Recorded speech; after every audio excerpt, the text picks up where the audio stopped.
Chapter 13. Into the Dungeon. I can explain it, I said, my face in perspiration. You must, dear. I would like to know what happened here, Maggie said, walking towards a fallen round table, Marie leading ahead.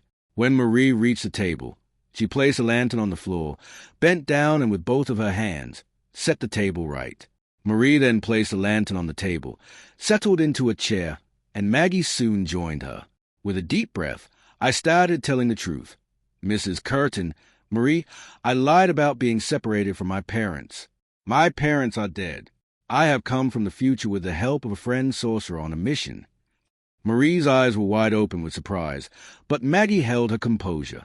Tell me more, dear. Tell me everything. Leave nothing, Maggie said calmly while gesturing to me to sit down in the chair. I nodded and sat down. After I had made myself comfortable, I began explaining everything. Almost an hour had passed when I finished telling them all the things.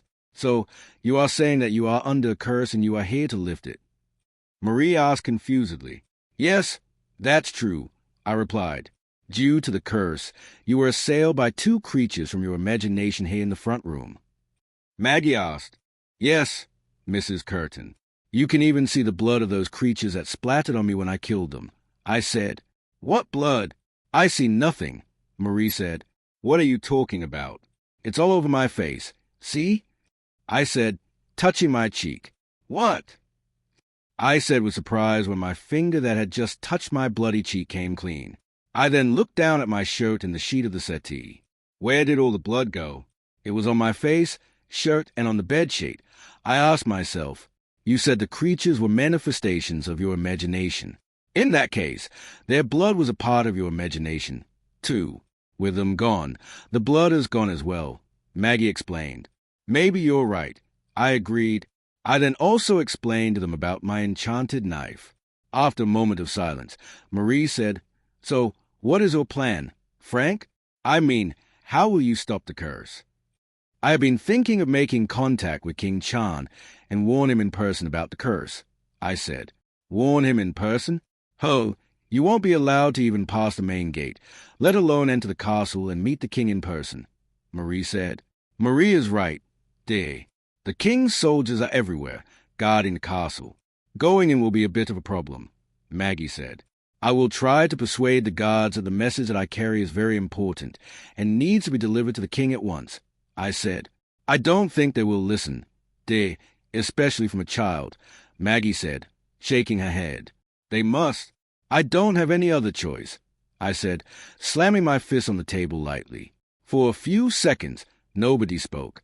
It was Marie who broke the silence and said, Grandma, why don't you go with him? King Chan surely won't have forgotten all of the loyal services that the grandfather gave to his father, King Dane. After a moment of thinking, if King Dane were alive, he himself would come to my house and meet me. But I can't say the same for his child, King Chan. I don't know if he will listen to an old woman, Maggie said, staring in the light of the lantern. You have got to try, grandmother. It is the only way for Frank to lift the curse and bring his parents back, Marie said. After a few seconds, Maggie nodded her head and said, I'll see what I can do. Tomorrow morning, we will head for the castle and see what happens. Oh, thank you, Mrs. Curtin, I said excitedly. Okay, children, it's too late. Better get some shut-eye, Maggie said while standing from her chair. Soon, all of us went to our beds and drifted to sleep. No sooner had I shut my eyes than a voice came. Frank, wake up, it's dawn. I slowly opened my drowsy eyes and saw somebody towering over me. It was Marie. Oh, hello, Marie. Good morning, I said. I'm making some breakfast for us. In an hour, we will head for the castle, Marie said. You are coming too? I asked. Yes, the grandmother agreed to let me come with her.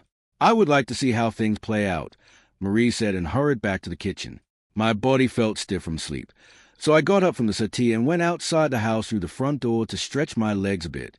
I walked on the street for half an hour before returning to the house. Settle down, Frank. The breakfast is ready. I am going upstairs to call my grandmother. After having breakfast, we will leave for the castle, Marie said and went upstairs. Soon, We were having breakfast together at the table. When I had eaten my last piece of bread, I got up and carried my plate to the kitchen. Marie followed me after a few seconds, with all remaining plates in her hands. After 15 minutes, we exited the front door and were on our way to the castle. After some time, we reached the main street of the market area. We then headed north and trod the street straight. The castle loomed far ahead. On our way, a guard, who walked in the opposite direction, came near us and greeted Maggie. "Hello, Mrs. Curtin. How are you doing?" The guard asked. "I am doing fine, James. Just here to see the king," Maggie replied. "The king? I doubt it, Mrs. Curtin. His mood has been down to his boots lately. Something has been bugging him. Don't know what? For the last few days, he has been keeping himself very busy with his advisors. I hope he is not planning for something big, like a war. I don't like wars. It's a grand way to waste the men, the treasury, and all resources, but I wouldn't have any choice except to join him on that quest of wasting things away if my king decided to go for one. Would I? Anyway, going to see the king, you say? I have not seen him today. Maybe his mood has changed. Maybe he will see you," the guard said. "I hope so too, James. Dear," Maggie said, and we parted from the guard. When we had put some distance between us and the guard, the grandmother turned to me and said, "He is James Nobleman. His father, Thomas Nobleman, served King Dane with my Alfred." I nodded. When we reached about 50 meters from the castle's outer wall, through its open gate ahead, a group of soldiers came out and marched towards us. There were about 20 soldiers in armor led by another soldier in front, who walked a bit ahead of the group. Soon, they got past us, their boots making a racket as they stomped the ground repeatedly. "Not a good day for little worms in the ground," Marie joked. I laughed lightly. We reached the gate and were stopped by 2 guards that had been stationed there. Each of them held a long pike. "This is as far as you can go. Peasants," the first guard said. "The boy here has a very important message that must be delivered to the king," Maggie said, gesturing to me. "Why don't you tell us that message, and we will tell you if it is important or not," the second guard said. "You won't understand it." "Look, we don't want any trouble," I said. "Neither do we, boy. So why don't you all turn around and go home?" the second guard said. Maggie then intervened. "My husband, Alfred, gave his life protecting King Dane, and you can't do a little favor to his old wife." "You mean Alfred Curtin, the dead king's favorite man? You are his wife?" the first soldier asked. "Yes," Maggie said. "Why didn't you say so?" Alfred, whom King Dane called with a nickname the Fearsome Beard, given to him due to his long red beard, had been my childhood hero. I grew up looking up to him. He is the reason that I have joined the army, to become just like him one day. In my childhood, I heard a lot of stories about him. He was the greatest warrior who lived in the world. He was so brave that once he took down a group of 50 armed men surrounding him in a battle. He was so skilled in combat that he deflected arrows with just swings of his sword. It is said that his iron sword has tasted the blood of 800 foes. His end came unexpectedly. He was slain by his best friend and fellow soldier, who was the second best in combat, Alex Jamster. Alex wanted to be second to none, and thus jealousy consumed him. In one battle, when 2 of them were fighting back-to-back against the enemies, Alex stabbed him with his sword from behind and killed the Fearsome Beard on the spot.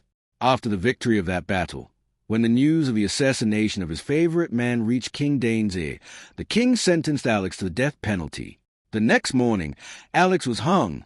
The first guard said, "So, will you allow us to the king?" Maggie asked, "Allow?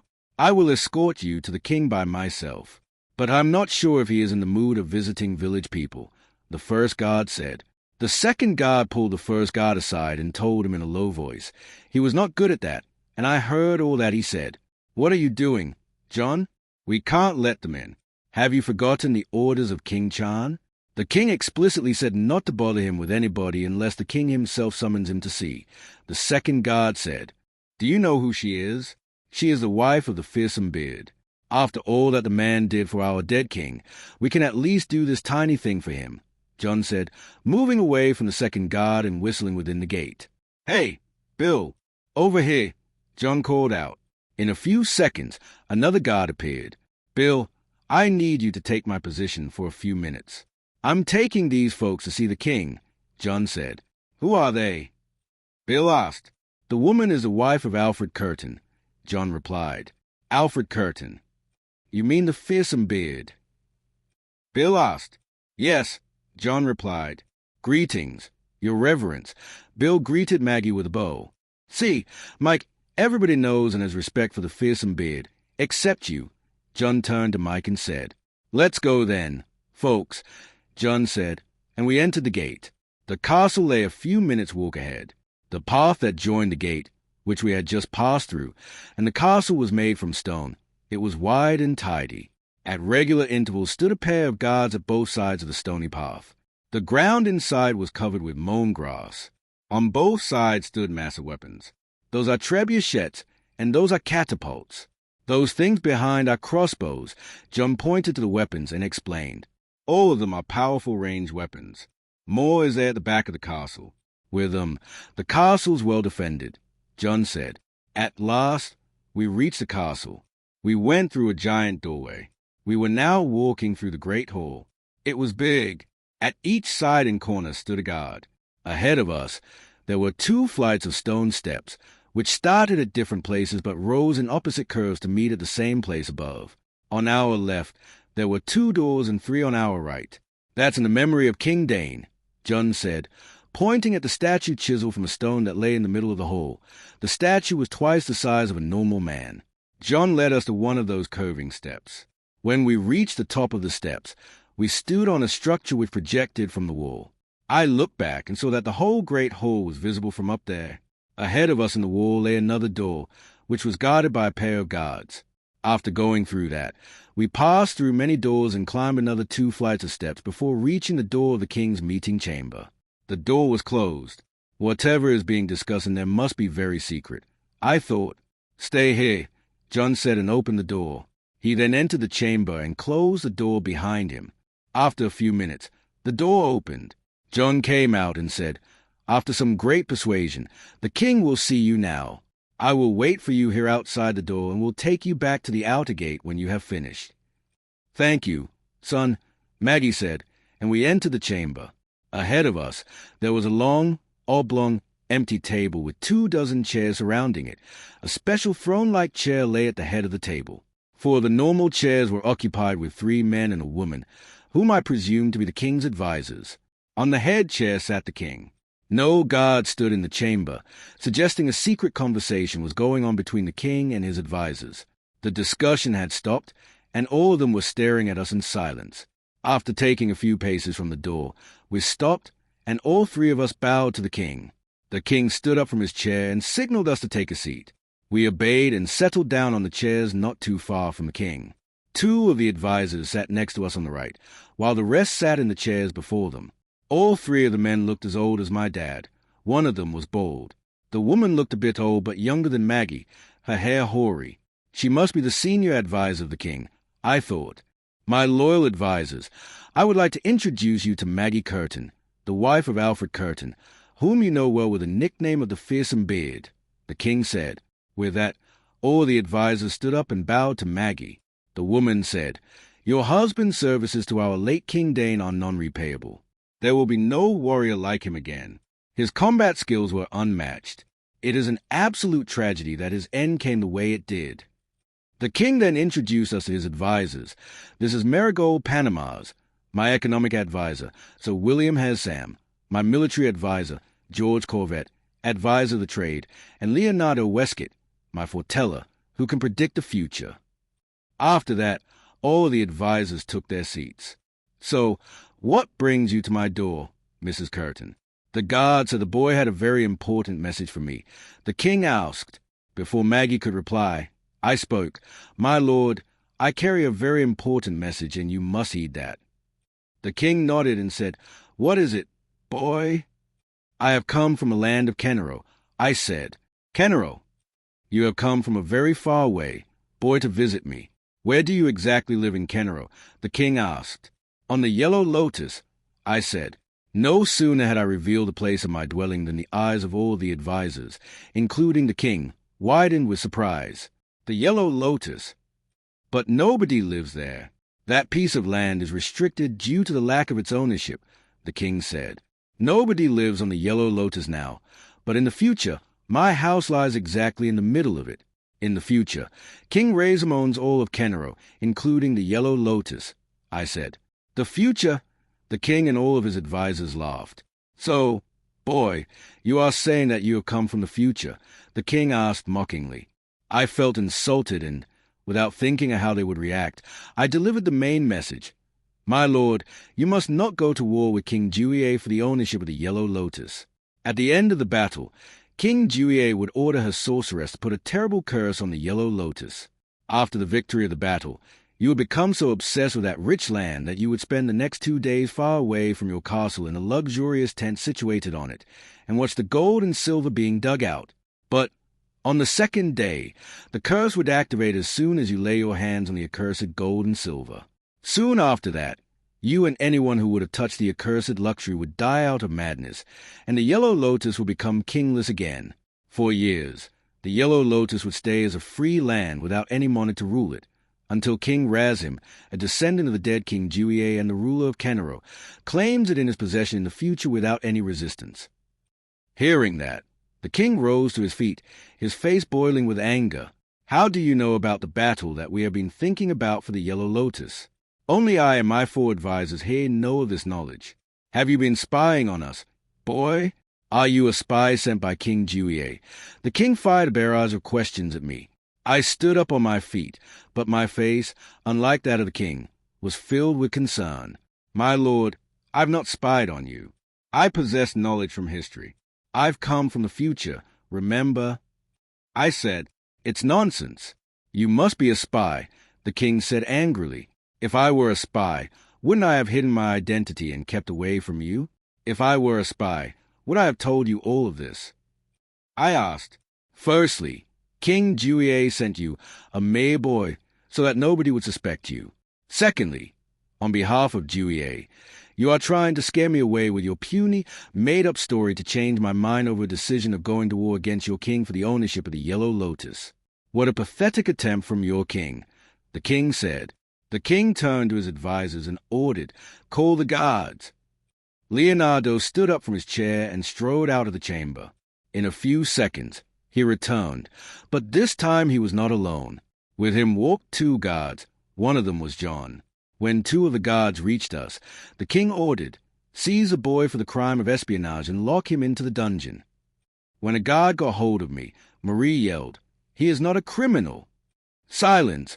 Go, and be gone from here before I change my mind and have you 2 also thrown into the dungeon for the crime of aiding a criminal, the king ordered. Guard, show them the way out of here. The king ordered John. John nodded and walked with Maggie and Marie and disappeared from my sight. For a minute, I stood there, my left arm seized tightly by the guard. Boy, you will rot into the dungeon till you realize your crime, the king said and signaled the guard. Upon the king's signal, the guard whirled me and pushed me towards the door. I stumbled on the floor and started walking towards the door. Soon, I was on my way to the dungeon, led by the guard. After passing through the doors and climbing down the steps, I reached a projected structure that overlooked the whole great hall. From both of the sides, curved steps led down to the floor. I remembered that we had used the right one to go to the king's meeting chamber, but the guard made me climb down the left one. When we reached the bottom of the steps, the guard pushed me towards the first doorway. After getting past the doorway, another path of steps awaited, which turned left after every 20 or so steps. Soon, the light began to fade away. By the time we reached the bottom of the steps after turning left 6 times, the sunlight had been replaced by artificial light caused by torches that lay on the wall. We moved a few steps ahead before turning right. Soon, I was walking through a narrow passageway, like a tunnel, which seemed to be 2 meters wide and 3 meters tall. Every few meters, torches lay on the wall. After we had walked for a few minutes, the passageway turned into a corridor with cells on both sides. As I walked, I observed the cells. They were empty. After some distance, cells stopped coming into view, and the corridor again became a tunnel-like passageway. After walking for a few seconds, the path ahead branched into 2. I could see utter blackness through the right one. We headed into the left one. Soon, cells began coming into view again, but this time only on the left side. When we had reached the end of the corridor, the guard shoved me against the wall ahead, my face hitting the wall slightly. He then rummaged for the key for a moment. After getting the key, he unlocked the left cell and opened it. With a harsh, loud, clanking sound, the rusty, iron-barred door opened. The guard grabbed me by the neck and hauled me to the front of the cell before pushing me hard inside the cell. I stumbled and fell on the floor. I heard the door close with a clanking sound, and the key turned inside the lock. When I got up and turned, the guard had gone. The sound of his boots slowly became low before going silent. I walked to the bar door and stood there alone, my hands holding the bars. After half an hour, I turned, walked back to the wall opposite the door, and sat there with my back against it. A torch lay on the outside wall in front of the cell door, which illuminated the cell. The flame of the torch became dull gradually over the next hour, and soon I was plunged into darkness. I was now here in this dark dungeon, locked up like some wild animal. I have failed. I can now never lift the curse. I can never return to the future. Most importantly, I can never bring my parents back from their deaths. It is all over, I said as slowly waves of dismay began to wash over me. Soon, I closed my eyes and went to sleep, my body lying on my back on the stony floor.